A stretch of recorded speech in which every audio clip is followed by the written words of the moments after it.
بسم الله الرحمن الرحيم. بسم الله خير الأسماء. بسم الله في كل ابتداء. بسم الله الذي لا يضر مع اسمه شيء في الأرض ولا في السماء، وهو السميع العليم. أخي الكريم، لا تدبر لك أمرا، فإن أولي التدبير هلكا. سلم الأمر إلى الله تجده أولى بك منك. أيها الإخوة المؤمنون، أتينا لتقديم واجب العزاء إلى فضيلة الشيخ محمد حسن خليف والعائلة الكريمة في فقيدهم. نسأل الله سبحانه وتعالى أن يتغمده بواسع رحمته، وأن يلهم آله وذويه صبرا وسلوانا، واستكمالا لفقرات هذا اليوم الطيب وهذه الليلة القرآنية العطرة. نستمع وإياكم إلى علم من أعلام الدعوة الإسلامية بجمهورية مصر العربية والعالم الإسلامي أجمع.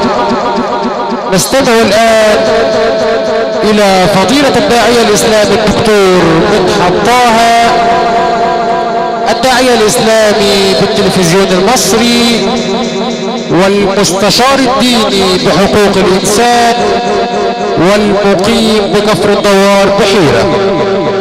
ندعو الله سبحانه وتعالى له بالتوفيق والقبول، ولنا بالاستمتاع وحسن الاستماع، إنه ولي ذلك والقادر عليه.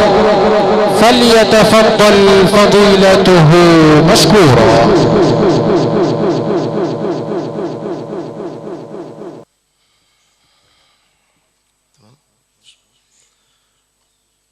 الحمد لله رب العالمين.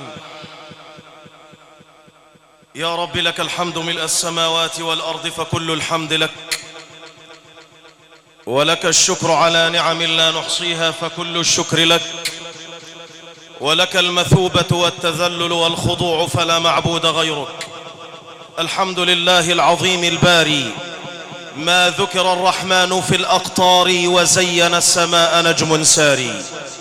وأشهد أن سيدنا ونبينا وحبيبنا وعظيمنا وقدوتنا ومخرجنا من الظلمات إلى النور سيدنا محمد. يا رب صل على النبي المصطفى، ما تصلوا عليه. يا رب صل على النبي المصطفى، ما غردت في الأيك ساجعة الربا. يا رب صل على النبي وآله، ما أمت الزوار مسجد يثربا. صلوا على من تدخلون بهديه دار السلام، تبلغون المطلبا. صلوا على من ظللته غمامة والجزع حن له وشارفت الصبا. يا أيها الراجون خير شفاعة من أحمد، صلوا عليه وسلموا. أما بعد عباد الله، الله أسأل في هذه الساعة المباركة أن يتغمد أمواتنا بواسع رحماته. اللهم أبدلهم دارا خيرا من دارهما. اللهم يمن كتابهما ويسر حسابهما. اللهم جاف الأرض عن جنبيهما. اللهم انقلهما من مراتع الدود وضيق اللحود إلى جناتك جنات الخلود، في سدر مخضود وطلح منضود وظل ممدود وماء مسكوب. وألحقنا بهم على قول لا إله إلا الله محمد رسول الله. أما بعد، يقول الله عز وجل بعد بسم الله الرحمن الرحيم: وأوحينا إلى أم موسى أن أرضعيه، فإذا خفت عليه فألقيه في اليم ولا تخافي ولا تحزني، إنا رادوه إليك وجاعلوه من المرسلين. صدق الله العظيم. الثقة بالله. أين الثقة بالله رب العالمين؟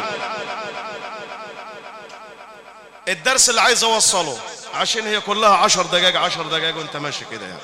فالدرس اللي عايز اوصله هو ومضة سريعة.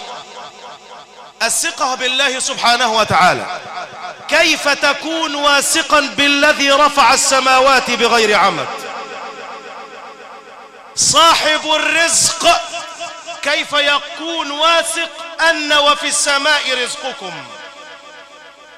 الذي لم ينجب كيف يكون واثق بقول الله عز وجل يهب لمن يشاء إناثا ويهب لمن يشاء الذكور؟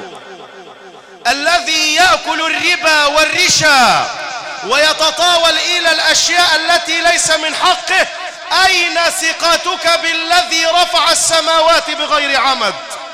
اعلم الأيام دول والدهر قلب والكريم كل يوم هو في شأن.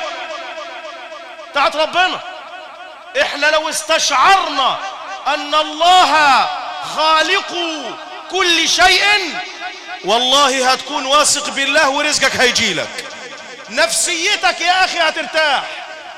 زادت الأمراض النفسية بعدم ثقتنا بالذي رفع السماوات بغير عمد.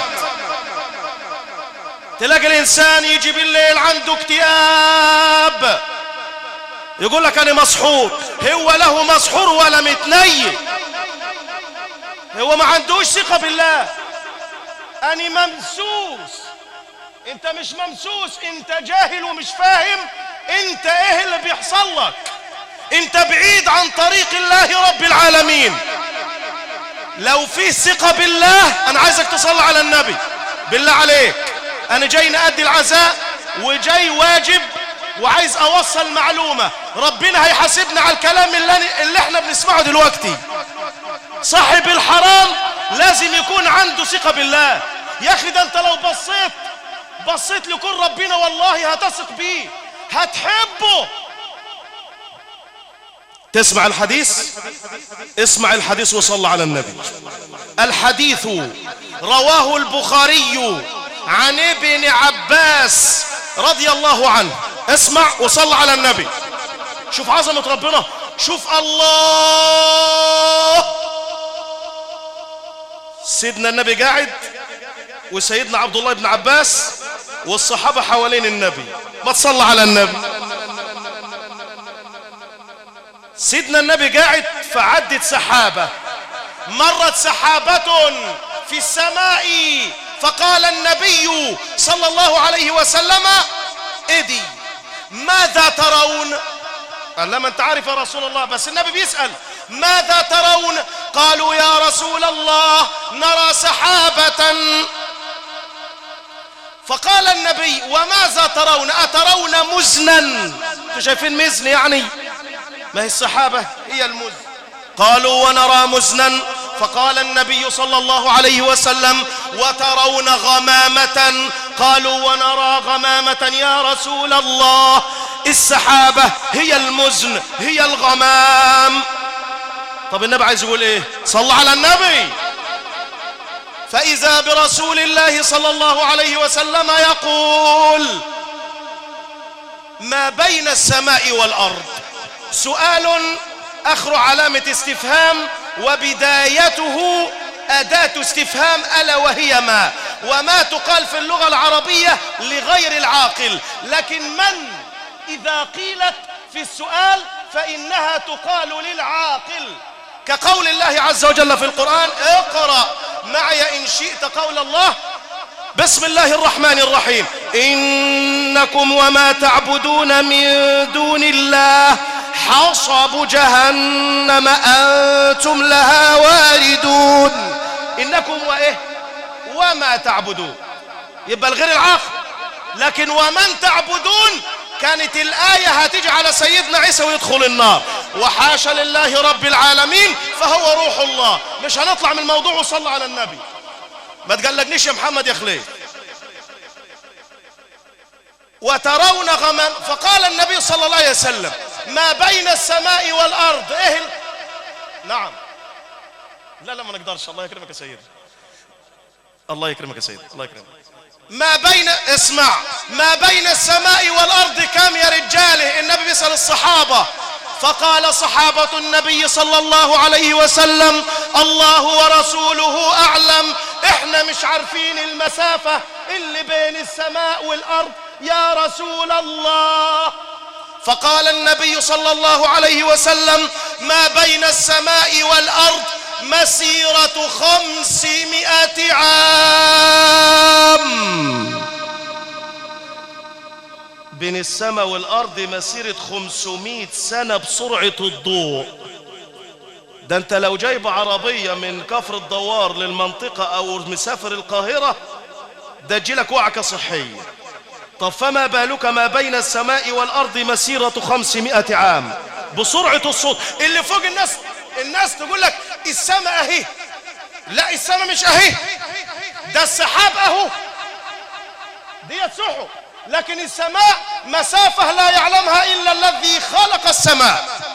فين؟ ما بين السماء والأرض مسيرة 500 عام. فقال النبي: وما بين كل سماء وسماء كم؟ بين السماء والتانية كم يا صحابتي؟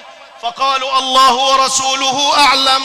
فقال النبي صلى الله عليه وسلم: بين كل سماء وسماء مسيرة 500 عام. ثم قال النبي: وسمك كل سماء، تخن كل سماء قدين يا صحابة؟ فقالوا: الله ورسوله أعلم.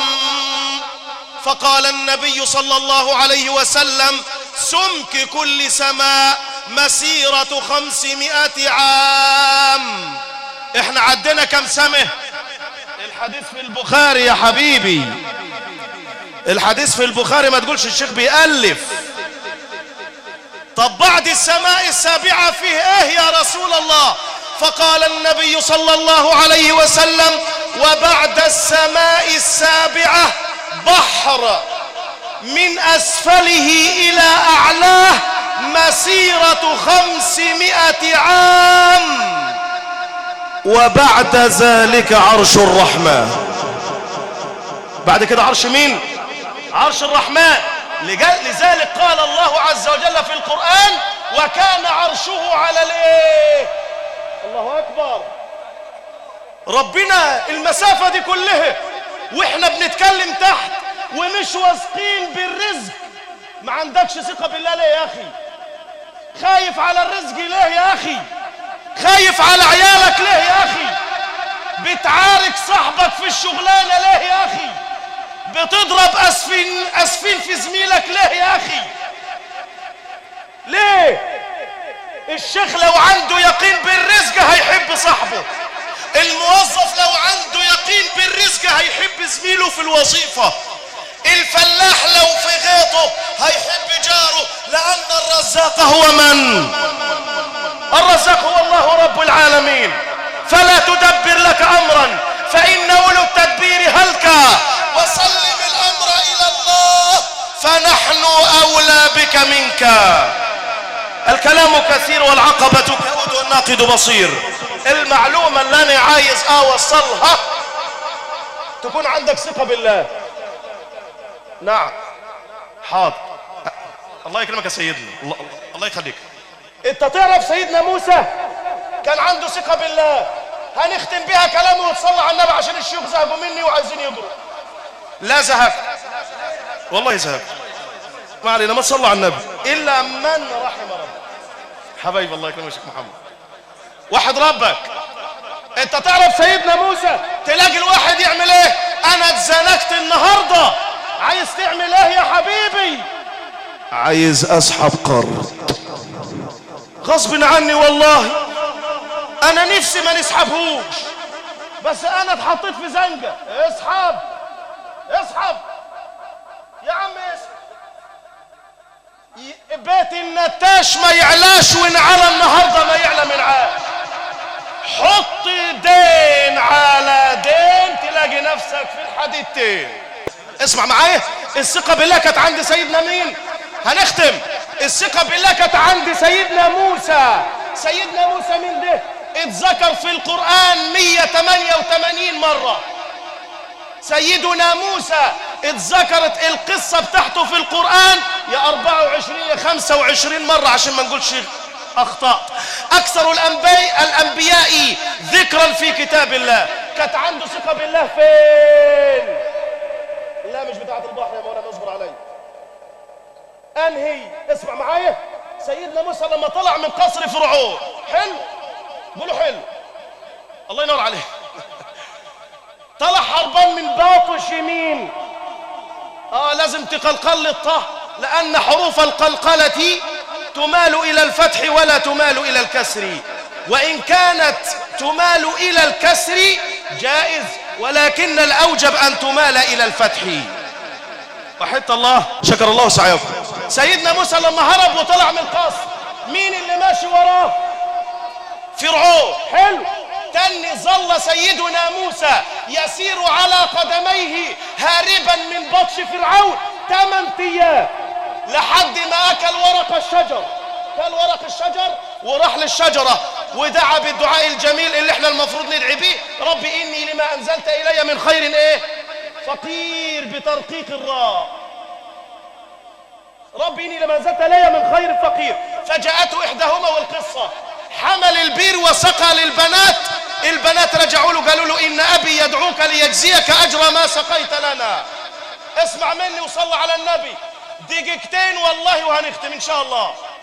البنات راحوا له، فجاءته إحداهما تمشي على إيه؟ استحياء. استحياء على وزن استفعال، وأصلها حياء، وهذا فعل مزيد ب3 أحرف. فجاءت إحداهما تمشي على استحياء، إيه؟ إن أبي يدعوك ليجزيك أجر ما سقيت لنا. سيدنا موسى ما صدق إن هي عزمت عليه، قام معاها. طلع سيدنا موسى وقعد في بيت سيدنا شعيب. واحد يقول لي: يا مولانا هو كان سيدنا شعيب؟ لا موطن خلاف، أضعف الأقوال تقول أنه سيدنا شعيب. المهم قال له: ايه اللي حصل معك يا موسى؟